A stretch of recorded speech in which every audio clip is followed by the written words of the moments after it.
بسم الله magacaygu waa Nimco Maxamed Cabdi oo dhalatay dawladda deegaanka Soomaalida maansadan waxaan ugu talagalay madaxweynaha dawladda deegaanka Soomaalida mudane Mustafa markuu nabar colaadeed u dheeraan ninkan gabanin baad ahayd waadigii soo duulo durbagayaan ka bilay cabsi dadkoo jooqlaada xorriyad keenay markii lagu dooday dhulka Soomaaliyeed taakaada diiday inuu shisheeyuhu goosto dirartii colaadana dawsaxaad ka qaata hadeer nidaam dawli kaamuu horeynin madaxweyne daacadoo dadku wada rabaan hubaal waa tahay hadalkuuga badaalibinka ama helo culimada laaftuubiyo diintoo dib loo dhigay adiga ka dhiidiyay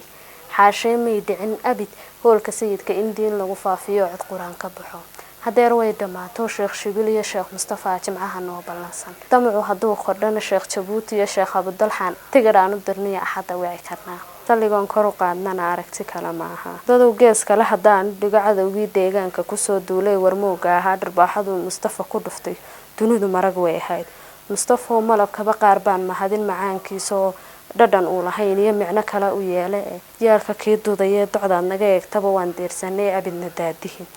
walow gugaygu yar yahay ducaan ku hibeynaya dudaada bahal ma jiro cadu ka lib sheegtay dhibeeba kuma tuso burjigaaguna noqoy astaantii ambiyada iyo gadiin nabi maxamed docdaad martana Mustafa nabad iyo baraari warsan kala kulan